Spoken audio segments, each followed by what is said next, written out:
నిన్న అర్ధరాత్రి కళింగపట్నం వద్ద తీరం దాటిన వాయుగుండం ప్రస్తుతం వాయువ్య దిశగా పయనిస్తుంది. రాగల 24 గంటల్లో ఛత్తీస్గఢ్, తెలంగాణ మీదుగా వాయుగుండం పయనించనుందని వాతావరణ శాఖ తెలిపింది. దీని ప్రభావంతో ఆంధ్రప్రదేశ్లో రాగల 24 గంటల్లో మోస్తరు నుంచి అతి భారీ వర్షాలు కురిసే అవకాశం ఉందని వాతావరణ శాఖ తెలిపింది.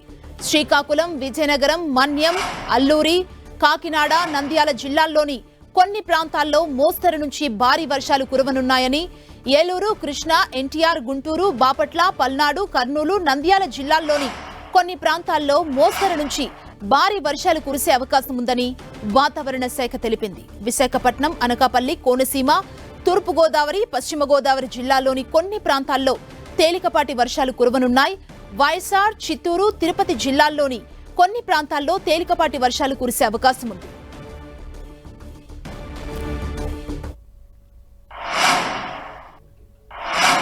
భారీగా వర్షాలు కురుస్తున్న ఇదే అంశానికి సంబంధించి మరింత సమాచారం మా ప్రతినిధి తిరుమలరావు అందిస్తారు. తిరుమలరావు.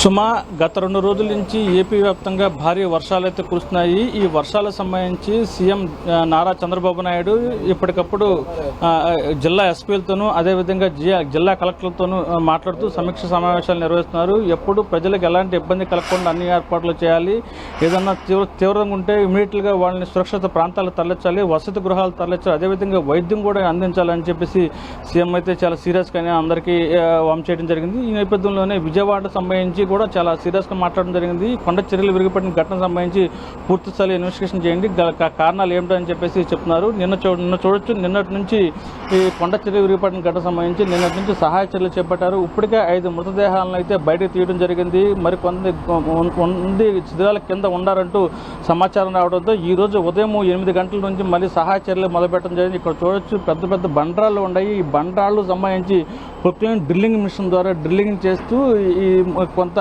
లోపల ఉన్నటువంటి శిథిలాల కింద ఉన్నటువంటి తీసే ప్రయత్నం చేస్తున్నారు. నిన్న సాయంత్రం వర్షాలు భారీగా కురవడంతో ఈ సహాయ చర్యలు నిలుపుదల చేశారు.